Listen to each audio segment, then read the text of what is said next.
내일이 어린이날이죠. 어린이날은 단순한 기념일을 넘어가지고 어린이의 권리와 행복을 위해서 중요한 의미를 지니고 있습니다. 여러분, 어떻게 해야 어린이의 권리와 행복을 이해하는 것일까요? 뭘 선물을 많이 갖다 주면 될까요? 네, 대부분의 사람들이 그렇게 착각을 합니다. 근데 여러분들 그 드라마라든지 보면 그걸로 만족해가지고 행복해하는 이제 사람이 없더라고요. 결국은 비탈이 납니다. 뭐 때문에? 사랑 때문에. 19세기 중반에 영국에서 그때는 이제 산업혁명이 막 진행되고 있는 그 상태입니다. 그래서 예전에 손으로 막 했던 것을 공장에서 대량으로 막 찍어내니까 그 속도가 막 굉장히 빨라졌어요. 그러니까 공장이 있고 사람들이 많이 필요한 곳으로 시골에 있던 사람들이 가다 보니까 시골에 있는 집들은 아빠도 엄마도 다 가서 일하니까 애들만 남은 거예요. 그런 상태에서 어떤 일이 생기겠어요? 고아가 돼버립니다. 고아 아닌 고아가 된 거예요. 그러니까 급격하게 도시화가 되고 부모가 갑자기 없어지고 나중에 엄마 아빠가 너 찾으러 올게 뭐 이렇게 할머니한테 맡겨놓고 가가지고 몇 년 동안 좀 오지도 못하고 그렇게 된 거죠. 지금의 노동 환경과 그때 당시 노동 환경은 다릅니다. 그때 당시의 노동을 거의 새벽부터 밤중까지 해야 돼요. 여러분, 우리 지금 유빈이 와 있죠. 유빈이 같은 어린이조차도 새벽부터 밤중까지 노동에 시달렸다는 그런 기록들이 많이 있어요. 노동운동, 인권 보호, 이거 어림도 없습니다. 그런 상황이었습니다. 그러니까 어린아이들은 비정상적인 그 상태에 있기 때문에 비생적인 거리라든가 작업장에 막 돌아다니면서 거기서 생활하고 종종 노동 착취도 당하고 또 심지어는 어느 정도 크면 성착취까지 당했습니다. 그 범죄에 또 연루되기 쉬웠죠. 교육의 기회는 전혀 없다고 봐야 될 것이고. 그래서 성인 된 이후에도 혼자 살아가기 힘들었어요. 뭘 배워야 할 텐데 배울 기회가 없잖아요. 우리나라에 뭡니까 고등학교까지 의무교육을 한 이유가 뭐죠? 이걸 기본적으로 배우면 사회에 나가서 너 혼자 살 수 있다. 최소한도로. 이게 교육이 되는데 교육이 없었던 거죠. 이 교육 자체를 못했던 겁니다. 사회적으로는 범죄가 많아지고 어린아이들이 이제 외면당하고 격리되고 이런 상태에 있었던 거죠. 그때 하나님께서 그 영국에 조지 물러라는 인물을 하나 준비해 두셨어요. 이 사람은 젊을 때 방탕한 사람이었답니다. 근데 1825년에 기독교로 개종을 합니다. 그러고 나서 인생을 바꿔요. 내 인생 이렇게 살아서는 안 되지. 그리고 나서 이제 모라비안 형제들하고 굉장히 엄격한 생활을 하시는 분들이 있거든요. 그래서 믿음으로 생활하기를 내가 실천해야 되겠다. 이걸 배우고 나서 어떤 이제 돌아보니까 고아들이 많이 생긴 거죠. 고아 아닌 고아가 생기고 진짜 고아도 생기고 이런 상황을 갖다 보면서 이거 안 되겠다. 이거 뭐 하나님의 사랑과 은혜를 좀 해야 되지 않겠냐. 그래서 교육과 사랑을 제공해야 되겠다. 이 생각을 가지고 성경을 보니까 한번 같이 봅니다.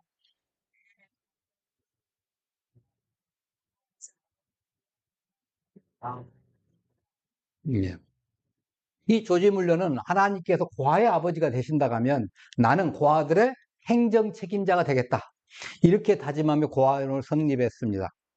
그의 고아원은 많은 어린이들에게 새로운 기회를 주었고 밝은 미래를 주고 중대한 기회를 한 것이죠. 교육도 시켜주고. 그래서 하나님께서 조지 물러를 통해서 고아들을 보살피한 것처럼 그러면 부모가 있는 어린이들 어떡하죠? 부모님을 통해서 가정의 어린아이들 돌보도록 하나님께서 역할을 맡기신 거예요. 예. 그래서 시대와 장소를 불문하고 부모의 자식 사랑은 굉장히 끔찍하죠. 특별하고 아주 강렬합니다. 더더욱이나 대한민국 엄마의 이는 평상시는 달리기 100m를 가려면 1분이고 2분이고 걸리더라도 어린아이가 뭐 한다면 번개처럼 가지요. 예. 그게 부모입니다. 예. 그래서 자녀에게 전력을 다해서 힘과 소망을 주려고 노력하는 존재가 바로 부모예요. 오늘 본문에서도 예수님께서 어떤 아버지를 만났는데, 어떤 남자를 만났는데, 아주 불쌍한 아들을 가진 부모예요. 자, 예수님께서 베드로와 요한, 야고보와 함께 높은 산에 올려졌다가 변화산에서 그 영광스러운 모습으로 변화를 하고 난 다음에 내려오셨어요. 근데 이 산 아래 내려보니까 나머지 제자들, 이제 있겠죠. 그러니까 기본적으로 아홉 제자들 있고 그 위에 또 그 많은 몇십 명이 또 같이 모였는데 뭐 사람들이 막 논쟁을 하고 있는 거예요. 이게 뭐지? 그래서 왔는데 예수님이 보이니까 막 쫓아와가지고 예수님께 그 문안합니다. 문안하니까 예수님께 야 너네들 왜 이렇게 논쟁하고 있어? 이렇게 물어보는 거예요. 아니, 물어보니까 제자들이 그 서기관들이 막 빗반치게 막 비난하고 야유하고 막 그거 변명하기 바쁘고 막 그러는데 그 상황이라 예수님의 질문에 대답을 선뜻 할 사람이 없었어요. 그런데 이런 침묵을 싹 깨고서 아주 담대하게 이 답답한 지역에 놓인 그 아이의 아버지가 나와가지고 이제 예수님 앞에 무릎을 꿇고 숨김없이 지금 사정이 이리 돼가지고 이렇게 논쟁을 하고 있습니다 하는 거예요. 그 사정을 지금 말씀을 드려봅시다. 선생님, 제가 병든 아들을 선생님께 보이려고 데려왔는데 선생님은 안 계시고 지금 그래서 제자들한테 먼저 부탁을 좀 했는데 이 제자들이 생각하기를 예전에 예수님 따라다니면서 했던 걸 많이 있잖아요. 또 전도 다니면서 해가지고 뭐 손을 얹으면 귀신도 따라가고 병도 낫고 막 그랬거든요. 그 생각을 그냥 가볍게 생각을 하고 했는데 안 나온 거예요. 그러니까 야, 너 왜 안 되냐? 그 제자들 뱅뱅 돌려가도 다 해도 안 되잖아요. 그래서 너네들은 왜 안 되냐, 하고서 논쟁을 막 하고 있다는 거죠. 그러니까 다른 사람들이 예수님과 예수님의 제자들 향한 신뢰도가 푹 떨어진 겁니다. 옛날 분명히 했는데 왜 지금 안 되냐? 이 생각을 한 거죠. 자, 근데 하여튼 제 아들을 좀 불쌍히 여겨주세요. 이 아이는 말 못하는 귀신, 듣지 못하는 그 귀신으로 사로잡혀가지고 간질로 고생을 합니다. 그게 자주 불 속에서 들어가기도 하고 물 속에 넘어져서 연못 속이나 개천가에 뛰어들기도 하고 막 그럽니다. 사실은 본인이 뛰어든 게 아니라 그 안에 있는 귀신이 그쪽으로 뛰어들도록 하겠죠. 불이나 그 물 속에. 그래서 이 아이는 한번 발작 일어나면 거품을 내뿜고 이를 가면 몸이 빳빳해집니다. 이런 현상 여러분 보신 적 있어요? 전 중학교 때 옆에 있는 친구가 그 체육 시간에 막 그러더라고요. 그래서 생전 처음이라 얼마나 놀랐는지 모릅니다. 하여튼. 예. 그래서 저는 선생님의 제자들의 귀신 쫓아내려고 간청했는데 이 사람들이 못했습니다.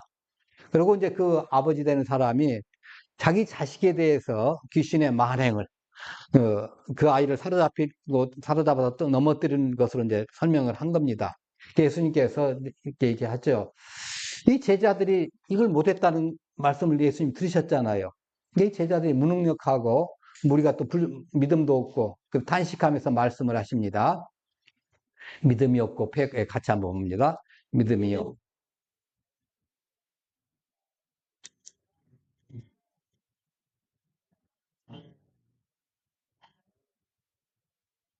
예. 그러니까 사람들이 이제 아이를 예수님 앞에 데려오자 귀신은 역시 예수님께서 자신을 정복하고 추방시킬 거 알잖아요. 귀신은 귀신이니까. 뭐가 선수는 선수가 알아본다고. 딱 알아보고 이제 그때 아주 최악의 발악을 하는데 아이를 심하게 막 넘어뜨리고 경련하고 난리 나면서 아이는 땅에 떨어지고 거품을 흘리고 막 뒹굴뒹굴 한 거예요. 사람들이 얼마나 또 놀랬겠습니까? 그래서 이제 예수님께서 뭐라고 하십니까? 야, 이런 상태 얼마나 됐지? 질문한 거예요. 야, 언제부터 이러지? 그러니까 아버지가 이렇게 대답합니다. 날 때부터 그러지는 않았지만은 아이가 지각이 좀 발달하기 시작할 때처럼 그때부터 시작돼가지고 지금까지 쭉 계속되어 왔습니다. 그래서 그때 귀신이 들려가지고 이 아이를 죽이려고 불에다 집어넣고 물에다 집어넣고 하는데 할 수만 있다면 진짜 당신이 그 능력만 있다면 우리 좀 도와주세요. 이렇게 얘기한 거예요. 그러니까 귀신은 본질적으로 어떤 거예요? 인간성을 파괴하고 궁극적으로 한 인간을 죽이려고 하는 게 귀신이에요. 그러니까 무당들이고 뭐가 이렇게 그 간증들 들어보면 쭉 맞췄다가 마지막에 뒤집는다는 거예요. 그게 귀신들의 그 문제라는 거죠. 박연홍 집사님 그렇게 간증하더라고요. 쭉 하다가 마지막 결정타로 이제 반대로 해준대요. 쉽게 말하면 사인을. 그러면 완전 거짓말쟁이가 되겠죠. 너도 망해라는 거죠, 귀신이. 지금 귀신이 이 아이를 지배하고 조종하고 막 그렇게 해서 인생을 망가뜨리고 있습니다. 심지어는 몸도 마음도 다 피폐해지고 아무것도 없습니다. 그러니까 이 아이에 대한 귀신의 악한 영향력이 지금 한두 번에 그친 것이 아니라 계속 지금 틈만 나면 얘 죽이려고 하고 있습니다. 제발, 제발 좀 불쌍히 여겨주세요. 이거 좀 살려주세요. 그 말을 이제 그 드리니까 예수님께서 그 아버지의 불완전한 믿음을 경련하면서 야, 걱정하지 마 하고 이제 다듬으면서 그 이제 예수님의 능력을 의지해서 예수님께서 할 수 있으면 고쳐달라고 이렇게 요청했지만 예수님은 반대로 말씀하십니다. 예수님 자신의 능력과는 별개로 아이 아버지 예수님께 대한 신뢰 그리고 그분에 대한 능력에 대한 믿음과 지병에 달려 있다고 이렇게 말씀을 하셔요. 즉 믿음을 가진 자에게는 모든 것이 가능하다고 말씀하십니다. 실로 믿음이란 것은 병 고침을 받는데 필요한 조건이라보다는 믿음 자체가 병을 고치는 능력을 발휘하는 능동적인 힘이 라는 거예요. 예. 그래서 사실은 이 믿음 때문에 망가지는 사람들이 많이 있겠지만 바른 믿음을 가진다면 우리가 삶을 건강하게 살 수 있습니다. 바른 믿음을 가진다면. 근데 바른 믿음이 아니면 그 잘못된 믿음은 이제 심각한 상태를 나오죠. 제가 어제 그 캄보디아 프놈펜에서 사역하고 계시던 이디야 목사님을 한국에 오셔서 지금 만나 뵙고 왔는데 그분이 이제 한 달 전쯤에 유럽으로 여행을 가셨어요. 한 보름인가를 여행 가셨는데 날씨를 보니까 그다지 춥지는 않겠다 생각해서 우리말로 하자면 초여름 정도의 그 저기를 북적을 하고 가신 거예요. 예, 그래서 잠바락을 치고 이렇게 해서 가벼운 잠바에 갔는데 의외로 춥더랍니다. 알프스 해발 5,000m까지 올라가니까 고산병에 걸려서 자기 죽는 줄 알았대요. 근데 불과 한 몇백 미터만 쫙 내려오니까 살겠더래요. 이야, 뭐 저기를 했더라고요. 그리고 와서 또 이제 일본 사역을 이제 가기 위해서 한국에 들렸는데 이때도 이제 한국 날씨 그때 당시 한쪽 높을 때 있었잖아요. 그 온도를 봐가지고 이 정도가 또 여름 날씨야. 그래도 많이 해보니까 또 초여름 날씨에 옷을 가지고 또 간 거예요. 근데 와서 보니까 이게 온도가 떨어졌잖아요. 그러니까 일본 갔다 오고 그래서 와가지고 3일 동안 왜 연락이 없지 그랬거든요. 완전히 자기는 죽는 줄 알아가지고 하나님 이러면 차라리 저 데려가신 게 안 나을까요? 이 생각에까지 올라오더라는 거예요. 이런 기도가 자기도 모르게 뭐 전화를 못 없고 뭐 아무것도 못하고 3일 동안 그냥 잠만 잤다는 거예요. 그러고 나니까 좀 나아가지고 이제 좀 살겠다고 해서 전화해서 만나고 왔습니다만은 자기 믿음이죠. 이 정도 옷을 이 정도 챙겨가면 내가 넉넉하게 그 기간 동안 버틸 수 있을 거야. 그게 자기 믿음이에요. 예. 그 믿음이 잘못된 거예요. 그래서 내가 그랬죠. 믿음이 잘못된 거 그렇다고. 잘못된 정보, 잘못된 정보를 믿는 건 믿음이 잘못된 거잖아요. 그게 미신 아니에요? 예. 믿음이 잘못된 거라고 저는 그렇게 얘기했어요. 자, 하여튼 간에 예수님은 지금 이 아버지의 믿음이 없는 것을 질책을 듣자마자 아주 격정적인 반응을 나타낸 거죠. 아이 아버지는 믿습니다. 나의 믿음 없는 것을 도와주세요 하고 지금 강하게 외칩니다. 아주 그냥 반항의 고함처럼 크게 터져 나온 거죠. 그랬더니 예수님께서 이제 명령하십니다. 야, 기먹고 벙어리 된 귀신아, 내가 너희에게 명령하노니 아이에게서 나가 다시는 들어가지 말라. 이렇게 얘기를 한 거예요. 그러니까 귀신은 허를 치면서 아이를 갖다 몸서리치게 하고 마지막 발악을 시키고 나서 간 거예요. 그러다 보니까 나가자마자 아이가 죽은 듯이 조용해졌어요. 예수님이 손을 그에 이제 잡아 일으키니까 완전히 회복된 거죠. 그러니까 귀신의 행동 때문에 환자가 이제 충격받아가지고 죽은 사람들이 이제 이거 죽은 거 아니야? 이렇게 생각한 거죠. 이럴 정도로 기진맥진한 아이를 예수님께서 손잡아 이렇게 해가지고 새로운 인생으로 살아갈 수 있도록 해주셨어요. 자, 그런데 지금 제가 이게 마태복음도 나오고 마가복음도 나오고 누가복음도 나오고 이 기사가 세 개 같이 나옵니다. 이 보험서들 비교해 보니까 시간에 따라서 이 아버지가 말하는 게 조금 틀린 것이 있어요. 쉽게 말해 이게 자식 사랑하는 농도에 미묘한 차이가 있구나 생각을 했습니다. 마태복음 17장을 봅니다. 주여 내 아들을 불쌍히 여겨 주옵소서.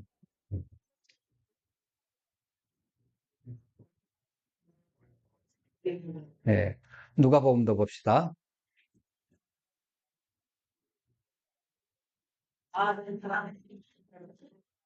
그런데 우리가 그래서 사람들이 소리시다 우리들이 감동을 다양하게 들어가서 그 아이의 인간의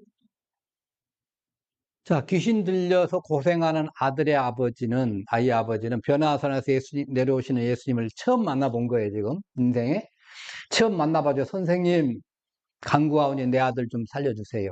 이 아이는 내 애아들입니다. 그러면 누가 더 불쌍한 건 분명히 아이가 맞지만은 그 불쌍한 아이를 위해서 자기가 간구를 하지 않아요. 자신의 외아들 살려달라는 거예요. 자신의 외아들. 내 애아들입니다. 자, 근데 9장 22절 우리가 아까 읽었지만은 귀신이 그를 죽이려고 불과 물에 자주 던졌습니다. 그러나 무엇을 하실 수 있거든 우리를 불쌍히 여기사 도와주옵소서. 이건 한참 얘기가 진행되고 난 다음에 마지막 믿음이 없다고 막 꾸짖으실 때 그때 한 말씀입니다. 이때 치유의 손길을 건넸을 때 우리 아이를 불쌍히 여기 하잖아요. 그러니까 귀신 들려 간질리는 사람 보이고 때로는 또 혹은 물속에서 죽을 뻔한 일이 많다고 설명을 하고 하면서 무슨 생각이 드냐면 이 아이와 내가 하나입니다. 이 소리예요, 지금. 우리를 불쌍히 여기사 도와주세요. 여기 우리를 이제 노란 걸 안 했네요. 우리가 누굽니까? 아이와 나입니다. 이 앞에는 내 아들, 내 애아들 그랬잖아요. 그럼 누구를 위해서 고쳐달라는 거예요? 나를 보고. 근데 지금은 우리를. 이게 얘하고 나하고 지금 한 몸입니다. 한 몸입니다. 이거예요. 그러니까 자식이 죽어가는 상상만 해도 힘든 상황이잖아요. 어느새 자식과 자신이 하나가 된 거예요. 그랬잖아요. 그래서 그 자식 없으면 내 자식, 나도 없습니다. 이렇게 고백하고 있는 겁니다. 그 자식이 나고 연합이 됐고 그 자식의 행복이 나의 바로 내 자신의 행복입니다. 이렇게 고백한 거예요. 이와 비슷한 고백이 하나 또 있었죠. 창세기 42장 38절에 야곱이 이렇게 합니다. 애굽에서 요셉 총리 물론 자기 아들이지만은 총리가 베냐민을 데려오라고 하니까 그 형들이 와가지고 아버지 베냐민 데려가야 합니다. 안 그러면 우리 큰일 납니다. 하고서 하니까 아버지가 뭐라 했는 줄 알아요? 자, 내 아들은 너희와 함께 내려가지 못하리니 그의 형은 죽고 그만 남았습니다. 만일 너희가 가는 길에서 재난이 그에게 미치면 너희가 내 흰머리를 슬퍼하며 서울로 내려가게 합니다. 나 죽어도 못 보내 이 소리예요. 얘가 곧 나야, 내가 곧 얘야. 그게 부모의 마음 아니겠어요? 세상 사람들이 그럼 성경 속에만 그러나요? 세상 사람들의 마음 뭐 어떡한가 한번 제가 얼핏 보다가 한국 사람들 속에 어떤 마음이 들어가 있을까? 부모가 자식 사랑하는 마음에. 여러분 3일의 휴가라는 영화를 보셨는지 모르겠습니다. 그건 우리의 성경과는 이제 가치관이 틀립니다. 내세관도 틀리고. 근데 부모의 자식 사랑하는 면은 거기다 좀 들어볼 수 있어서 제가 그 영화를 좀 봤어요. 거기를 보면 죽은 사람이 살아있는 사람을 3일 동안 만날 수 있는 특별한 휴가를 준다는 거예요. 절대 그런 일이 없습니다. 실제상에는. 그런 어떤 가설 속이에요. 그 사람들 생각에. 천국에 가서 이제 뭐 하면. 거기 주인공 박복자 씨는 암으로 세상을 떠나서 천국에 이제 어떤 죽어가 있는데 자기 딸, 애동 딸 진주를 만나게 휴가를 신청해서 받아가지고 왔습니다. 이 휴가는 이제 살아있는 사람에게는 꿈처럼 여겨져요. 안 보이니까. 근데 실제로는 죽어가지고 내려온 사람은 자기 딸과 같이 이제 시간을 함께 보내는 거예요. 그러니까 딸은 엄마를 볼 수 없지만 엄마는 딸을 일상을 다 지켜볼 수 있어요. 그래서 근데 첫째 날에 이 딸이 그럽니다. 우울증과 불면증으로 아주 힘들어하는 모습을 엄마가 봤어요. 얼마나 엄마의 마음을 괴롭겠어요. 아니 저렇게 잘 나갔는데 왜 저러지? 저 딸이 지금 미국에 유학 가가지고 미국의 유명 대학의 수학과 교수인데 왜 그러지? 둘째 날에 보니까 그 딸의 고통스러운 삶이 더 자세히 나온 거예요. 미국에서 이제 사회적으로는 성공했지만 교수까지 됐으니 성공했지만 연애를 실패했어요.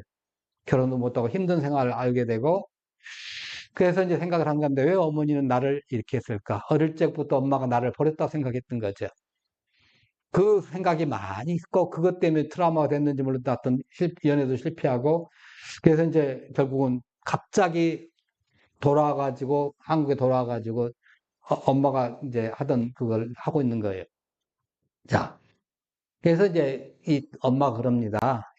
이제 규칙을 어기고 딸에게 내 존재를 드러내려고 하다가 옆에 이제 하여튼 죽었다 거기서 데려온 저승에서 데려온 그 가이드가 그러면 안 된다. 절대 몸에 닿거나 하면 안 된다고 경고를 받았습니다.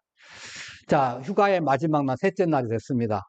근데 딸 곁을 떠나지 못합니다. 규칙을 어기고 이 딸과 직접 대하려고 노력을 해요. 그래서 그 딸과의 그 관계가 때 만약 규칙을 어기게 되면 엄마의 기억 속에 딸에 대한 기억이 사라진다는 거예요. 딸을 사랑하고 딸을 좋아하고 예뻐했고 그 기억들이 다 사라진다는 거죠. 그래서 그렇더라도 엄마는 생각하죠. 얘가 마음의 상처를 치유받을 수만 있다 하면 그 상처가 치유돼서 행복하게 살 수 있다 하면 내가 얘에 대한 기억이 다 사라져도 어떻겠다? 좋게. 이 생각을 하고 하는 거죠. 네. 전륜 다 한 거예요. 그래서 생전에 이 딸을 위해서 온 힘을 다해 살았습니다. 딸은 그걸 그렇게 받아들이지 않았어요. 엄마가 날 버렸다 생각한 거예요. 어릴 적에 자기가 그 이제 아버지가 안 계신 상태에서 엄마가 딸을 키우기 위해서 재혼을 하는데 받아주는 데가 없으니까 딸을 친척집에 보내고 재혼을 한 거죠. 그러면서 딸을 유학까지 보낼 수 있도록 한 겁니다. 근데 엄마는 그렇게 난 최선을 다했다 키워놨는데 딸은 생각하기를 엄마는 날 버렸어. 이 생각을 한 거죠. 하여튼 그런 사랑과 그리움 속에서 이게 지금 이 딸이 신경쇠약하고 깨어진 약혼의 배경도 알았고 그럴 때 얼마나 충격이 컸겠어요. 아, 저럴 바엔 내가 고생하지 않고 그냥 딸과 둘이서 살 걸. 이 생각할 거예요. 그러면서 야, 내가 딸한테 도움이 된다고 생각했는데 사실은 도움된 게 아니었구나. 회의하고 후회하고 자책감이 시달린 거예요. 그래서 딸 옆에서 아픔을 보듬고 관계 회복하고 상처를 치유하고 평소 표현하지 못한 미안함과 사랑을 전하여서 이제 바로 행복하게 살도록 그렇게 해야 되겠다. 이 생각을 한 거죠. 그래서 그 힘든 시기에 와가지고 이 문제를 해결해 보자 한 거죠. 그래서 진실과 위로를 같이 이제 전하려고 노력을 합니다. 그래서 허락되지 않는데 가이드한테 야, 나 다시 딸 못 봐도 좋으니까 시간 좀 연장해줘. 그리고 직접 저기 할 수 있도록 해줘. 그래서 딸의 행복을 위해서 자신이 딸에 대한 기억이 다 사라져버려도 좋다. 나 이거 감수하겠다 하고서 비상카드를 사용한 거죠. 자, 하여튼 그 결과 꿈인 줄 알았던 이 딸과의 그 엄마의 관계가 이제 하룻밤을 잘 보냅니다. 꿈속인지 진짜인지 막 해롱해롱 하도록. 그러고 나서 엄마는 떠나가고 딸이 이제 짐 정리를 하면서 마음이 가벼워져 가지고 일기장을 보게 되니까 엄마 일기장 맨 뒷장에 진주야, 휴가에 너 보고 가서 좋다. 제발 100살까지 재밌게 살다고 너라. 내 딸 해줘서 고맙다. 그리고 미안하다. 나중에 네가 나를 잊어버려도 내가 너를 다 잊어버려도 네가 나를 찾아오면 되지 않겠냐 이렇게 적혀 있는 거예요. 그래서 이렇게 허물어진 관계와 딸의 아픔을 덜어주려는 깊은 모성애 이게 하나님께서 우리에게 주신 그 사랑의 마음이에요. 예수 안 믿는 사람도 그렇잖아요. 예. 이거 있잖아요. 그 힘으로 이제 이 딸이 살아가도록 만들어내는 거죠. 여러분 귀신 들려 고생하는 아이의 아버지는 아이와 자신이 하나 되 연합되어 고통을 느끼면서 자식의 행복이 내 행복입니다. 이렇게 생각한 거죠. 예. 또 아까 말했던 3일 휴가에서 박복자가 딸의 치유와 회복 그리고 행복을 위해서 내 기억이 후진되고 다 사라지더라도 이 딸만 행복한다면 난 괜찮아. 이런 마음을 갖는 거예요. 이것이 부모가 자식을 사랑하는 마음입니다. 하나님께 주신 그 마음에 이게 모성이고 부성이죠. 자, 그러면 우리를 창조하신 하나님 아버지는 우리를 얼마만큼 사랑하실까요? 자, 로마서 5장 8절로 10절까지 우리 같이 한번 봅니다. 우리가 아직 대응되어 있을 때 나는 우리를 위하여 자기를 이제는 우리를 위하여 쓰지. 너로 진리가 있어서 얼마나 곧 우리가 쓸 수 있을 때 그의 아들을 죽으심으로 말미암아 하나님과 화합하는